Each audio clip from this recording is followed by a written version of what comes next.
Atensyon mga SSS members at SSS pensioners, apat na importanteng bagay mangyayari ngayong buwan ng Marso. Dapat ninyo itong malaman na ano-ano ang mga ito pag-uusapan natin dito sa video na ito.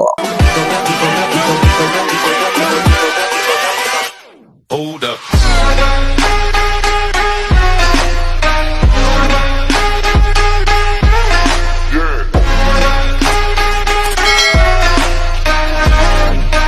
Hello mga ka-vlogs! Welcome dito sa aking YouTube channel. Magandang araw po sa lahat ng mga manonood. Saan po kayong dako sa mundo? Kumusta kayo mga ka-vlogs? Eto ha, makinig mga miyembro at pensyonado na SSS sapagkat meron pong apat na importanteng bagay ang magaganap o mangyayari ngayong buwan ng Marso. Mamaya-maya pag-uusapan natin yan dahil mahalaga na malalaman ninyo ito.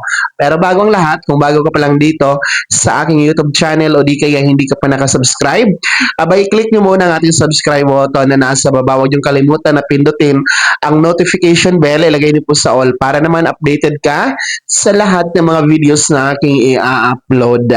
So eto na no mga miyembro at pensyonado na SSS, makinig po dahil importante ito na malaman ninyo itong apat na importanteng bagay na mangyayari para ngayong buwan ng Marso. So una po para sa ating mga pensyonado na SSS na meron pong date of contingency o araw ng kapanganakan, araw ng pagkamatay o araw ng pagkasakit mula 1st to 15th day of the month o yung kabilang po sa first batch. Ang inyong pong March pension crediting schedule ay advance na advance po. So, ibig sabihin, mas maaga ninyong makukuha, no? Ang inyong pensyon ngayong Marso. Actually, nakuha niyo na, no? Instead of March 1, ay nakuha niyo na credit na sa inyo noon pang February 28, noong Biyernes, no? Dahil ang original crediting schedule niyo noong March 1, kahapon sana yun, no? Pero natapat kasi sa araw ng Sabado ang March 1, which is, ayon sa isang SSS circular, hindi po pwedeng mag-credit kapag weekend, gaya ng Sabado, kahapon, o di kaya linggo o national holiday. So, ang mangyayari, aatras po sa pinaka-last working day ng SSS na February 28, noong Biyernes nga po. So, mas maaga ninyong nakuha, mga first batch. So, mga first batch ha, kumusta po? Nasa ATM card nyo na ba? Nakuha nyo na siguro, di ba po? So, ang iba sa inyo, baka ubos na. So, sino po ba sa inyo dito ang mga first batch? Pakikomento sa comment section na nasa baba kung natanggap nyo na noong Biyernes ang inyong March pension. So, pangalawa po na importanteng bagay na magaganap ngayong buwan ng Marso ay para po ito sa lahat ha, mamiyembro ka man o pensyonado. So, ngayon pong March 7, tandaan niyo po ay ang schedule para mag-generate po ng ating payment reference number or PRN. So, every 7th day of the month, tuwing ikapitong araw ng buwan, yan po ang schedule, no, para po ma-generate natin ang ating PRN or payment reference number kay SSS. So para saan ba itong payment reference number or ano ba ang paggagamitan natin dito sa PRN? So, ito po yung ginagamit natin sa pagbabayad ng ating loan kay SSS, no? O yung utang natin, gaya po ng SSS Salary Loan, SSS Calamity Loan, SSS Restructured Loan, SSS Emergency Loan, SSS Pension Loan. So, yun no, mga iba't ibang loan ni SSS.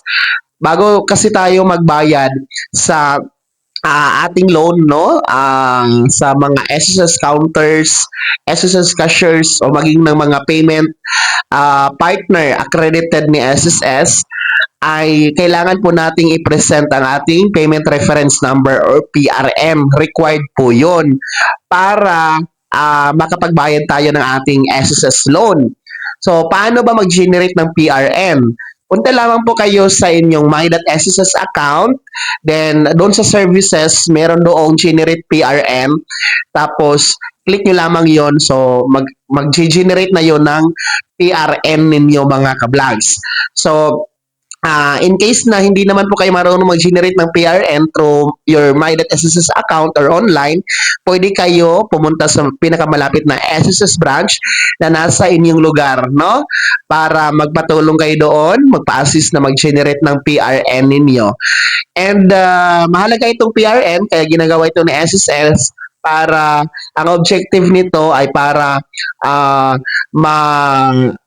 punta sa tamang tao, mapunta sa inyo talaga na account ang pagbabayad. Tamang tao, exact na amount, tama na amount, ang magre-reflect, mapupost doon sa inyong My.SSS account. So, yun yung purpose bakit mayroong PRN sa pagbabayad ng SSS loan. And take note, every 7th day of the month yan, magaganap ang pag-generate ng PRN. Ngayon yung March 7, take note of that, mga miyembro at pensionado. Dito tayo sa pangatlong bagay na mahalagang mangyayari o magaganap ngayong buwan ng Marso ay para po sa ating mga second batch SSS pensioners na meron pong date of contingency mula 16th to last day of the month. Dahil ang inyong pensyon ngayong Marso ay advance din po makikredit sa inyong ATM card sapagkat ang original crediting schedule ninyo supposed to be March 16. Kaso lang, ang March 16 ay natapat sa araw ng linggo. So, hindi talaga po pwede dyan mag-credit ng pensyon as per SSS circular. Kasi, natapat siya sa weekend. Sabado or linggo, no? Gaya sa mangyayari ngayong March 16 for our second batch. Ang mangyayari niyan ay aatras po talaga sa pinaka-last working day ng SSS, which is March 14, araw ng Biyernes. So, ibig sabihin, advance ng 2 araw ang inyong March pension crediting, mga second batch, mas maaga kaysa inaasahan. So, yan ang inyong i-expect, mga SSS second batch pensioners. No, ang pension crediting ninyo ngayong buwan ng Marso, instead of March 16, magiging March 14. Advance po yan. Kahit pa paano, advance po na magagamit niyo ang inyong pensyon. Pang-apat na bagay na importanteng magaganap ngayong buwan ng Marso ay para po sa ating mga pensyonado ni SSS na nagdiriwang po o magdiriwang pa ng kaarawan ngayong buong buwan ng Marso. So whatever kung anong pitsa ang birthday ninyo ngayong March, from March 1 to March 31, kung ngayon nga ang birth month ninyo, wag ninyong kalimutan na required po kayo mag-comply ng annual confirmation of pensioners or SSS ACOP. So, kung ang edad ninyo po ay 80 years old pataas, you are required to comply your ACOP during your birth month. Gaya nito, no, buwan ng Marso, kung ngayon nga ang inyong buwan ng kapanganakan, no, as per SSS Circular 2023-013, na yung may revised guidelines for annual confirmation of pensioners program na 80 years old pataas talaga ang nire-require na mag-comply ng ACOP tuwing buwan ng kapanganakan. If you are retirement pensioners, total disability pensioners, survivor pensioners, nasa Pilipinas ka man o nasa abroad, please comply your ACOP this month of March. So, bago matapos po ang March 31, dapat nakapag-comply na ng ACOP para tuloy-tuloy ang pagtanggap ng buwan ng pensyon kay SSS, hindi ito mapuputol temporary. So, meron tayong 3 paraan paano mag-ACOP. Una po, pwede kayo bisita sa malapit na SSS branch sa inyo. Doon kayo mag-comply ng ACOP, no? File kayo doon ng ACOP, mga pensionado. And then, pangalawa, pwede naman po tayo sa online through video conference, no? Lalong-lalo na yung mga OFW na sa abroad, no? Mag-email kayo kay SSS para mag-comply ng ACOP schedule ninyo through video conference. Anyway, magre-reply yan sa SSS kung kailan po magaganap, no? Oras, petsa at araw ang inyong video conference ACOP, mga ka-vlogs, no? And take note, sa mga video conference ay Philippine Standard Time ang gagamitin ni SSS niyan. O di kaya pwede kayo mag-comply ng ACOP through sa mga selected banks na diniklara po ni SSS, nasa screen nyo po. Kung kliyente kayo ng mga bangko niyan, pwede kayo mag-comply ng AKOP dyan. So, ang requirement sa pagpa-AKOP, AKOP form, nasa mga branches naman po yan ni SSS or pwede ma-download online. Walang bayad po yan. No, gaya ng nasa screen ninyo.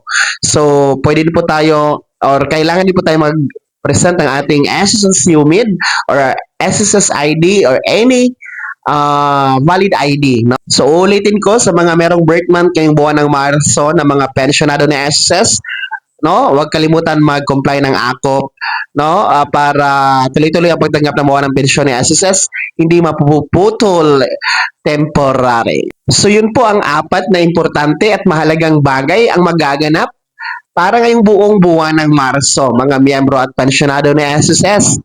No, tandaan niyo po iyon. Una po, ang ating first batch pensionado. Advance po ninyo nakuha ang inyong pensyon ngayong Marso, no, noong February 28 instead of March 1. Pangalawa ay ngayong March 7 ay ang schedule para ma-generate ang inyong payment reference number or PRN. And March 14 po ang advance pension crediting para sa ating mga second batch pensionado.